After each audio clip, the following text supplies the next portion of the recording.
Le silence régnait sur la plaine de Karbala. Un silence lourd, un silence qui criait.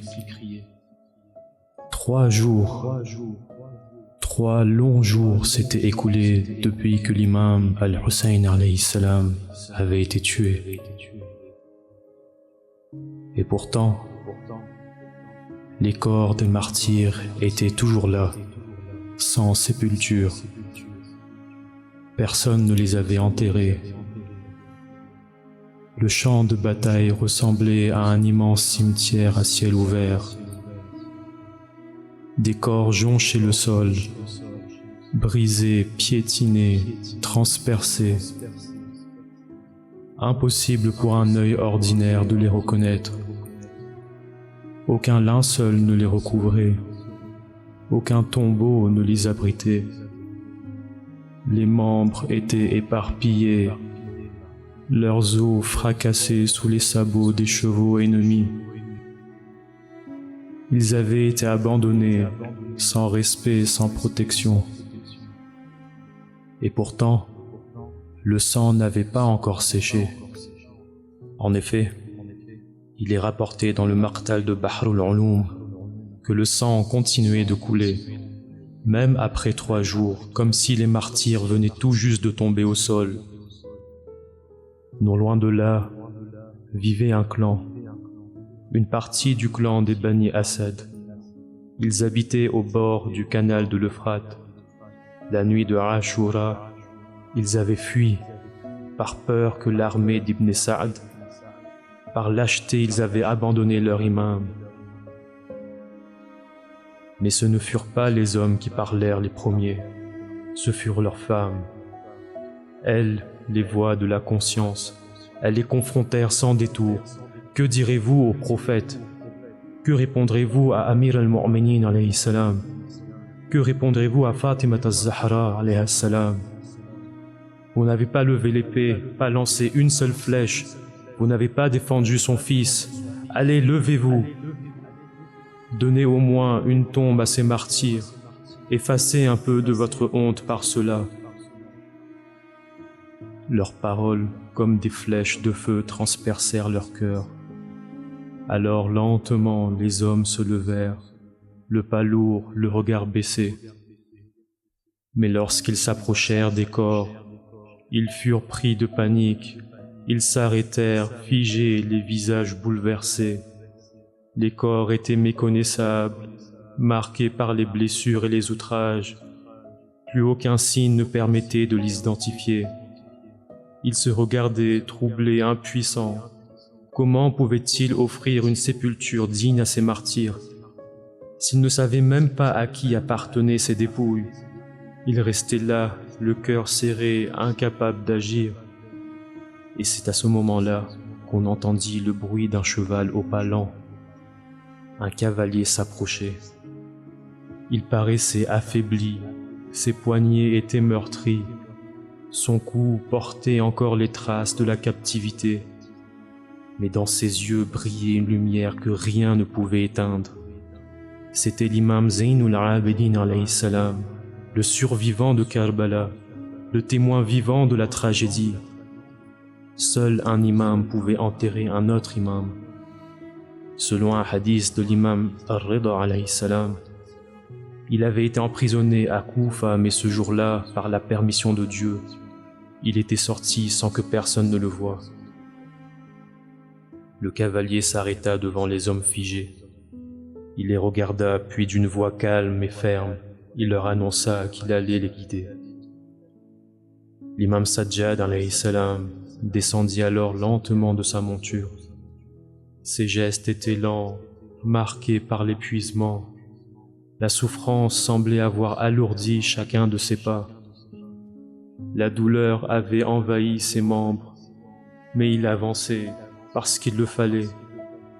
Il marcha entre les corps étendus sur la terre de Karbala. Son dos semblait plié sous le poids de la tragédie. Son visage portait les traces des nuits sans sommeil. Ses yeux remplis de larmes. Il marchait lentement, s'arrêtant à chaque martyr. À chaque arrêt, c'était un choc, une plaie ouverte. Il nommait un martyr, puis un autre. Des pleurs s'élevaient autour de lui. Les femmes du clan des Bani Assad se frappaient le visage, et le deuil recouvrit la plaine de Karbala. La terre semblait devenir plus lourde, l'air plus épais. Quelque chose approchait, quelque chose que l'imam Sajjad alayhi salam appréhendait. Puis, il s'arrêta. Son regard se posa sur un corps posé à l'écart, un corps plus mutilé, plus solitaire que les autres. Et c'est là que la douleur le brisa. Il ne put contenir plus longtemps les larmes du désespoir de Karbala. Il s'écroula sur le sol, terrassé par le poids d'un chagrin trop lourd à porter. La gorge nouée, les bras tremblants, il se laissa emporter par le chagrin. Un sentiment de solitude absolue l'envahit. Sa poitrine était oppressée, ses lèvres tremblaient. C'était le corps de son père, l'imam al-Hussein alayhi salam. Ses pleurs résonnèrent alors dans la plaine de Karbala. Aucun mot ne pouvait traduire l'intensité de ce moment. L'imam Zaynul Abidin alayhi salam pleurait, et dans ses larmes se mêlait le deuil d'un fils et la tristesse d'un imam devant l'injustice du monde. Et de sa bouche sortirent ces paroles déchirantes. Ya abata, biqatlika farihat banu Umayya. Ô mon père, par ton meurtre, les Bani Umayya se sont réjouis. Ya abata, ba'daka tala huznuna. Ô mon père, après toi, notre tristesse s'est prolongée. Ya abata, ba'daka tala karbuna. Ô mon père, après toi, nos épreuves sont devenues nombreuses. Puis, après un long moment, il se releva lentement et se dirigea vers un emplacement précis dans la terre. Il souleva un peu de terre et une tombe déjà creusée apparut. L'imam prit le corps pur de son père et le déposa lui-même dans la tombe. Les Bani Assad voulurent s'approcher pour l'aider, mais il leur répondit calmement « Inna ma'iya man yu'inuni » J'ai avec moi ceux qui m'aident. En effet, ce moment n'était pas ordinaire. Selon Cheikh Abbas Qummi, dans Muntaha al-Amal, le prophète sallallahu alayhi wa alayhi lui-même était présent, ainsi que l'imam Ali alayhi salam, l'imam al-Hassan alayhi salam. Jibra'il et les anges qui descendirent chaque année lors de la nuit du destin étaient tous présents ce jour-là. Après avoir déposé le corps dans la tombe, l'imam se pencha une dernière fois et dit d'une voix tremblante « Touba lil ardi tadammanat jasadaka at-tahir » Heureuse est la terre qui a accueilli ton corps pur. Fa inna ad-dunya ba'daka muzlima. Le monde est plongé dans l'obscurité depuis que tu n'es plus là. Wal akhirata bi nurika mushriqa. Tandis que l'au-delà s'est illuminé par ta lumière. Amma al-laylu fa musahhad. Quant à la nuit, elle est sans sommeil. Wal huznu sarmad. Et le chagrin est éternel. Puis l'imam se leva, et sur cette tombe il écrivit هذا قبر الحسين بن علي بن أبي طالب الذي قتلوه عطشانا غريبا.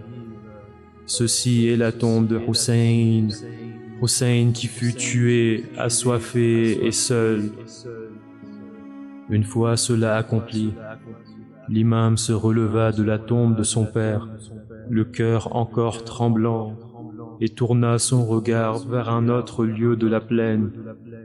Ses pas le guidèrent à travers les corps étendus, jusqu'à ce qu'il atteigne un autre martyr, celui dont la position sur le champ de bataille témoignait qu'il s'était battu jusqu'au dernier souffle. C'était son oncle, son pilier, son soutien, Abbas alayhi salam. L'imam alayhi salam s'approcha lentement, puis tomba à genoux près de ce corps mutilé. L'état dans lequel il trouva Abbas alayhi salam était si bouleversant qu'il est rapporté que les anges furent saisis de stupeur entre les cieux et que les femmes du paradis pleuraient dans leur demeure. Il se jeta alors sur le corps et de sa voix brisée il dit: على الدنيا بعدك العفا يا قمر بني هاشم. Que le monde disparaisse après toi, ô lune des Bani Hashim. وعليك مني السلام من شهيد محتسب. Que la paix soit sur toi, ô martyr patient. Wa wa barakatuh. Que la miséricorde de Dieu et ses bénédictions soient sur toi. Les larmes coulant sans retenue, il dit alors: Ya amma, laytaka tanzur hal al-haram wal-banat. Ô mon oncle, si seulement tu pouvais voir l'état des femmes et des filles. Son cœur saignait, son corps se pliait de douleur. Puis il se releva et souleva un peu de terre à l'endroit désigné. Sans demander l'aide de personne, il prit le corps de Abbas alayhi salam et le plaça seul dans la tombe, avec douceur, avec respect, avec amour. Les hommes du clan voulaient l'aider, mais une fois encore il leur dit: Inna ma'iya man yu'inuni. J'ai avec moi ceux qui m'aident. En effet, il est rapporté de l'imam As-Sadiq alayhi salam que Salama, l'épouse du prophète, avait vu en rêve le messager de Dieu avant même que la nouvelle du martyr de Imam Hussein alayhi salam n'arrive à Médine. Elle avait vu dans son rêve le prophète bouleversé, le visage pâle. Quand elle lui demanda la raison de son état, il répondit: Lam azal mundu al-laylati ahfiru qabr al-Hussein wa qubur ashabi. Depuis le début de la nuit, je creuse la tombe de Hussein et celle de ses compagnons. Sallallahu alayka, ya Aba Abdillah. Sallallahu alayka wa ala alika al-madhloumin.